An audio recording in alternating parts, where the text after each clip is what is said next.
When reality feels like a lie, the hidden signs you're being gaslighted, and how to instantly reclaim your mind. There was a moment, maybe you remember it, when you stopped trusting yourself. Not dramatically, not all at once, but quietly, the way a light dims so slowly you don't notice until the room is nearly dark. You just started second-guessing everything, and somehow that felt normal. The strangest part is that you probably can't point to the exact day it happened. There was no single event, no obvious turning point, just a slow, creeping feeling that your version of things was always slightly off, that you were always the one who remembered wrong, felt too much, or read the situation incorrectly.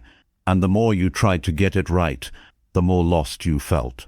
Here is what I want you to understand before we go any further.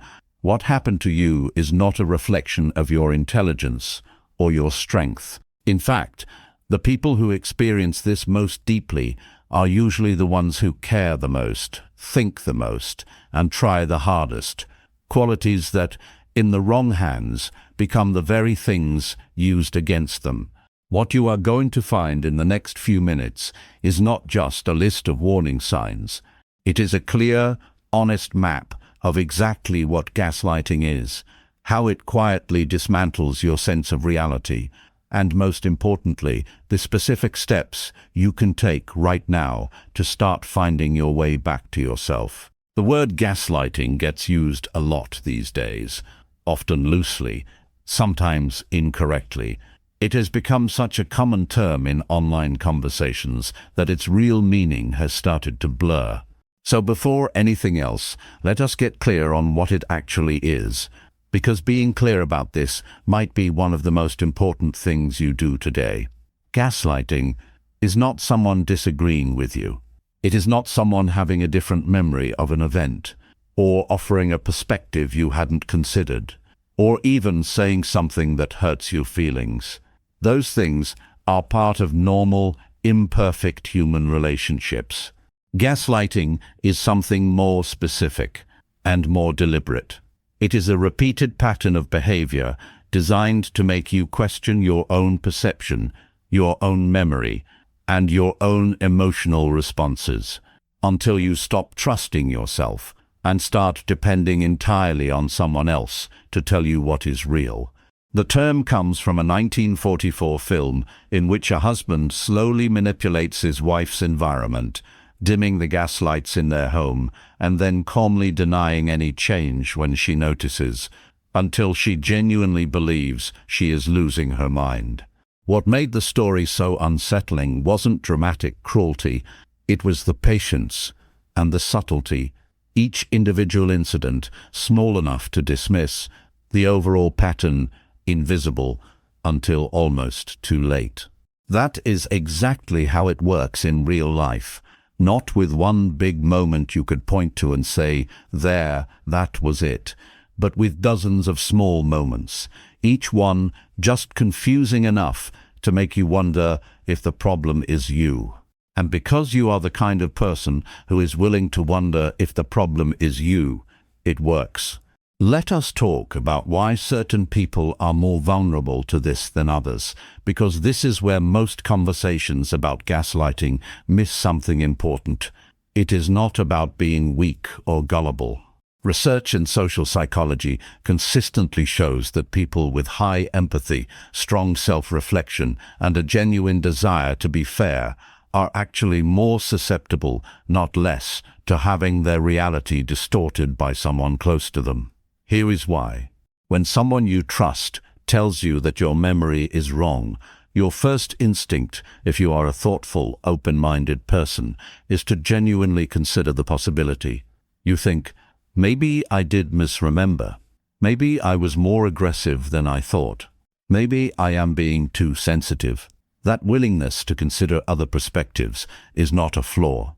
In healthy relationships, it is a gift. But in the hands of someone who exploits it, that same quality becomes the door through which your reality quietly walks out.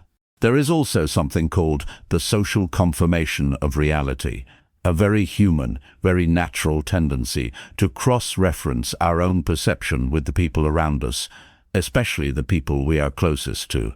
We do not experience reality in isolation. We experience it in relationship, and the people we trust function as a kind of anchor to shared reality. When that anchor is being used to drag you underwater rather than hold you steady, the disorientation is profound, and it is supposed to be. This is why gaslighting almost always happens in close relationships with romantic partners, family members, close friends, or authority figures at work. The closer the relationship, the more we have naturally handed our reality anchor to another person, and the more we have handed over, the more quietly devastating it is when that trust is used against us. Now, let us talk about the signs, the real ones, the specific ones, the ones that often go unrecognized because they don't look the way we expect psychological harm to look. The first sign is one that most people only recognize in hindsight. You start apologizing before anyone asks you to. Something happens that upsets you, a comment, a broken promise, a dismissive tone, and instead of simply saying how you feel, you preface it with, "I know I'm probably overreacting, but I might be reading too much into this, but I don't want to make a big deal out of nothing, but." These phrases feel like emotional maturity in the moment. They feel like you being reasonable and fair, but they are actually the verbal footprint of someone who has been taught, slowly and consistently, that their feelings need a disclaimer before they are allowed to be spoken out loud. The second sign is a very specific kind of exhaustion, one that doesn't make obvious sense. You are tired, deeply tired, but you cannot explain why. Your schedule is manageable, you are sleeping, but there is this constant draining background process running in your mind, checking and rechecking every interaction. Did I read that right? Was I too much? Did that actually happen the way I think it did? Is this my fault? That mental loop is not anxiety in the general sense. It is the cognitive cost of living in a reality that has been made deliberately uncertain, and your mind is working around the clock, trying to compensate for the instability. The third sign is the quiet shrinking of your social world. You stop talking to certain people, not because anything dramatic happened, but because explaining the dynamic feels impossible, or because the last time you tried, their concern made you feel defensive of the very person who is confusing you. You pull back, you self-isolate, not because you were told to, but because withdrawal starts to feel like the easiest option. Gaslighting does not need to physically remove you from your support network. It simply makes reconnecting feel more exhausting than it is worth, until one day you look around and realize how alone you have become. The fourth sign is perhaps the most telling and the least obvious. You have become extraordinarily attuned to the other person's emotional state while becoming increasingly disconnected from your own. You can read their mood before they speak. You monitor their tone, their expression, their energy automatically, almost instinctively, because on some level you have learned that their emotional state determines your safety. Meanwhile, when someone asks how you are feeling, you genuinely are not sure. You have been so busy watching them that you have lost the thread back to yourself. Understanding what gaslighting actually does inside a relationship, the specific moves it makes, is how you begin to see it clearly instead of just feeling it vaguely. There are 4 patterns that appear consistently. The first is straightforward denial, but delivered with confidence and warmth rather than aggression. You bring up something specific that happened. They look at you with genuine seeming concern and tell you that is not what happened, or that you are misremembering, or that you always do this. You take something small and build it into something it isn't. The confidence of their response is carefully calibrated to exceed the confidence of your memory. And because you are fair-minded, you begin to question yourself rather than them. The second pattern is redirection. The moment a conversation moves towards something genuinely difficult for them to address, the subject changes, but not obviously. Suddenly the conversation is about your tone, your past behavior, your sensitivity, your pattern of creating problems. You arrived trying to discuss something specific and real. You leave defending your entire character. The original issue was never addressed, and somehow you are the one apologizing. The third pattern is the minimization of your feelings, delivered not as cruelty, but as concern. You're too sensitive. You take everything so personally. You always blow things out of proportion. Said gently, said with a sigh, said with the tired patience of someone who has been here before.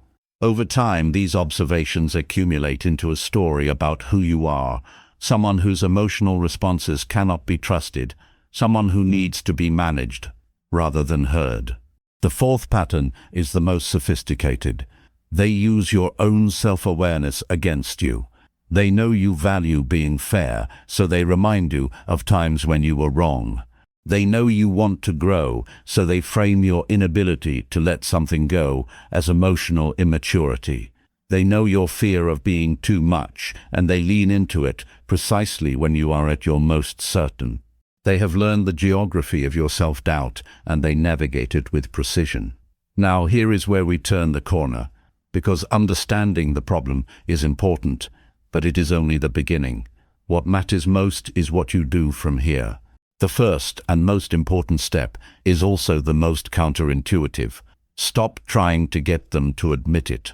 The instinct to find the right words, the perfect evidence, the irrefutable argument that will finally produce acknowledgement, that instinct is completely understandable and completely unhelpful. Every time you seek their confirmation of your reality, you are handing authority over your perception to the very person who has been distorting it. Your reality does not need their signature to be real. It only needs yours.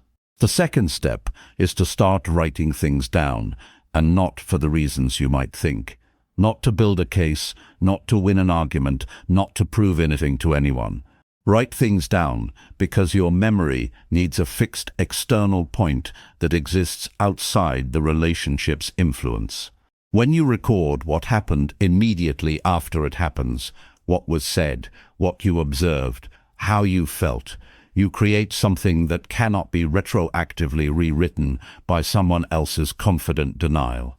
Over time, that journal becomes your compass back to your own perception. The third step is to deliberately reconnect with people outside this dynamic. Not necessarily to tell them everything, just to be in conversations where your perception is not being routinely questioned, where your memory is not a site of ongoing dispute, where you are treated as someone whose experience of their own life is valid. That experience, even in small doses, begins to rebuild something that has been worn down, the simple, basic confidence that your version of reality is worth trusting. The fourth step is to separate two questions that gaslighting has fused together: what happened and whether they will ever admit it. These feel like the same question, but they are entirely different. What happened independent of their willingness to acknowledge it. The truth of your experience does not require a witness. It only requires you to stop abandoning your own testimony in search of theirs. The fifth step is to begin treating your feelings as information, again, rather than as problems to be managed. You were taught gradually, consistently, that your emotional responses are unreliable, that your distress is evidence of your instability rather than evidence of something genuinely wrong. Reclaiming your reality means relearning to ask, what is this feeling telling me, rather than what is wrong with me for feeling this? The sixth step is the hardest one, and it is this: you may need to accept that clarity will come without closure. The full acknowledgement you deserve may never arrive. The conversation that would finally make everything make sense may not happen. And waiting for it Organizing your healing around the moment of honesty that the other person is structurally unwilling or unwilling to provide keeps you tethered to something that cannot give you what you need. Clarity is yours to take. Closure is theirs to give or withhold. You only need one of them to move forward. The Stoic philosopher Epictetus, who spent years of his life as a literal slave and therefore understood imposed powerlessness from the inside, wrote that what disturbs human beings is never the events themselves, but the meaning we assign to them. This is not a dismissal of pain. It is a precise map of where our power actually lives, in our interpretation of our experience, not in external validation of it. Gaslighting is an attempt to colonize that interpretation. Reclaiming it is an act of profound philosophical courage. Viktor Frankl, who survived experiences that make most human suffering seem small by comparison, observed that even in the most controlled and dehumanizing circumstances, the one freedom that could not be taken was the freedom to choose one's own response, one's own meaning. Gaslighting targets exactly this freedom, not through physical force, but through the patient erosion of the internal ground on which that freedom stands. Every step back toward your own perception is a reclamation of exactly what Frankl described. Carl Jung spent his life studying the parts of the human psyche we refuse to see in ourselves, what he called the shadow. One of the most consistent patterns in gaslighting relationships is that the accusations directed at you are almost always precise projections of the accuser's own shadow. The person who calls you unstable is rarely the stable one. The person who questions your memory is rarely the reliable one. When you understand projection at this level, the accusations lose their grip, not because they stop stinging, but because they stop functioning as evidence. Here is something I want to say directly, because it matters. Recovery from gaslighting is not a straight line, and it is not quick. There will be days when you feel completely clear, and days when the old self-doubt rushes back with startling force.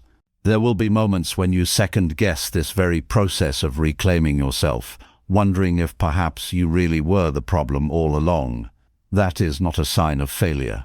That is the residue of a pattern that was built over a long time, and it dissolves over time, not all at once, but steadily, reliably, one act of self-trust at a time. There is also something important to hold on to as you move forward. Not everyone who contradicts your memory is not every difficult relationship involves this pattern. Not every difficult relationship. Human memory is genuinely imperfect, and two people can experience the same event and recall it genuinely differently without any manipulation involved at all. The difference between honest disagreement and gaslighting lies in the pattern, in whether both people's perceptions are treated as valid starting points for a conversation, or whether one person's reality is consistently positioned as the reliable one and the other's as the problem. The person who has walked through this experience and come out the other side carries something that is genuinely rare.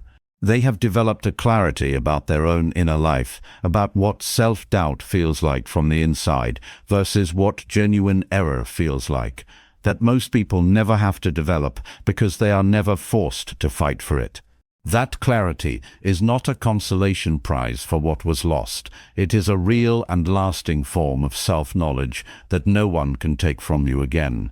What gaslighting ultimately takes is not your memory of specific events. It takes your relationship with your own mind, the foundational, quiet confidence that your perception is worth something, that your feelings are signals, not malfunctions, that your testimony about your own life is valid. Everything else, the exhaustion, the isolation, the confusion, the self-doubt, flows from that one central loss. Coming back from it is therefore not primarily about confronting the person who did this. It is about rebuilding something internal, slowly and with great care, the steady, unshakable sense that you were there. You experienced what you experienced. You felt what you felt. And no amount of confident contradiction from the outside world can reach back in time and change that. You are the only one who lived your life from the inside. That makes you the only truly qualified expert on it. And the moment you stop outsourcing that expertise to someone who never deserved it, that is the moment the ground becomes solid beneath you again. If something in this felt like words you have been looking for a long time, leave one word in the comments. Just one. The right people will know exactly what it means.